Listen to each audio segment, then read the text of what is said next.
भारतीय reserve bank ने आज मुंबई में अपनी तिमाही मौद्रिक नीति की घोषणा की।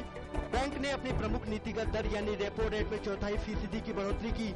आरबीआई ने हालांकि सीआरआर में कोई बदलाव नहीं किया है और उसे 4% पर बरकरार रखा है।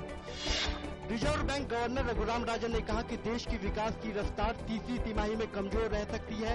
रघुराम राजन ने महंगाई दर पर चिंता जताई और कहा कि मध्यम अवधि में ये कम हो सकती है। प्रधानमंत्री डॉक्टर मनमोहन सिंह ने आज दिल्ली के गैरिसन परेड ग्राउंड में राष्ट्रीय कैडेट कोर के कैडेटों को संबोधित किया। अपने संबोधन में प्रधानमंत्री ने कहा कि अपनी स्थापना के समय से ही एनसीसी ने राष्ट्र निर्माण में अहम भूमिका निभाई है।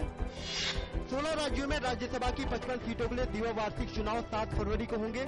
इन चुनावों के लिए अधिसूचना 21 जनवरी को जारी कर दी गई थी। नामांकन पत्र भरने की आज अंतिम तारीख के दिन विभिन्न पार्टियों के नेताओं ने दाखिल किया पर्चा। आंध्र प्रदेश विधानसभा में कार्यवाही आज भी रही बाधित। तेलंगाना के विधायकों तथा सदस्यों ने सदन की कार्यवाही शुरू होते ही जमकर हंगामा किया, जिसके बाद सदन को पहले दोपहर 2 बजे और इसके बाद दिन भर के लिए किया गया स्थगित। बोकारो स्टील प्लांट की नियुक्तियों में हुई अनियमितताओं के सिलसिले में सीबीआई ने 2 एफआईआर दर्ज की। सीबीआई सूत्रों के अनुसार भ्रष्टाचार निरोधक अधिनियम के तहत हुई एफआईआर में 20 से ज्यादा अधिकारियों और बोकारो स्टील प्लांट में काम करने वाले एवं सेवानिवृत्त कर्मचारियों के नाम।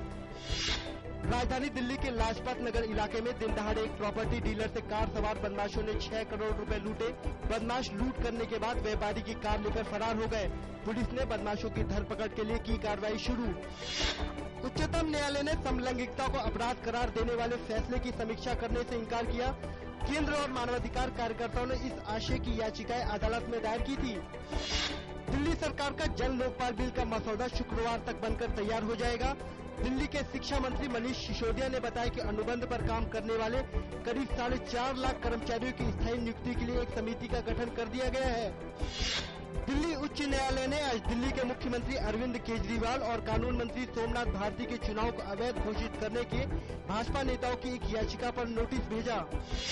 कांग्रेस और राजद के संभावित गठबंधन पर प्रतिक्रिया देते हुए बिहार के मुख्यमंत्री और जदयू नेता नीतीश कुमार ने कहा कि दोनों पार्टियों का गठबंधन स्वाभाविक है। उन्होंने कहा कि दोनों के विचार एक हैं और दोनों ही भ्रष्टाचार के पोषक हैं। कोझिकोड की एक विशेष अदालत ने सनसनीखेज टीपी चंद्रशेखर की हत्या मामले में सीपीएम पार्टी के 3 कार्यकर्ताओं समेत 11 लोगों को आज आजीवन कारावास की सजा सुनाई। सीपीएम पार्टी के तीनों कार्यकर्ताओं को चंद्रशेखर की हत्या की साजिश रचने का दोषी पाया गया। लोकसभा चुनाव के करीब आने के बीच विधि आयोग शनिवार को चुनाव सुधार पर सलाह मशवरा करेगा।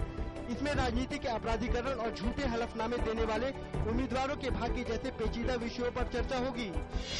भारत और न्यूजीलैंड के बीच खेली जा रही वनडे सीरीज के चौथे मैच में न्यूजीलैंड ने भारत को 7 विकेट से हराया।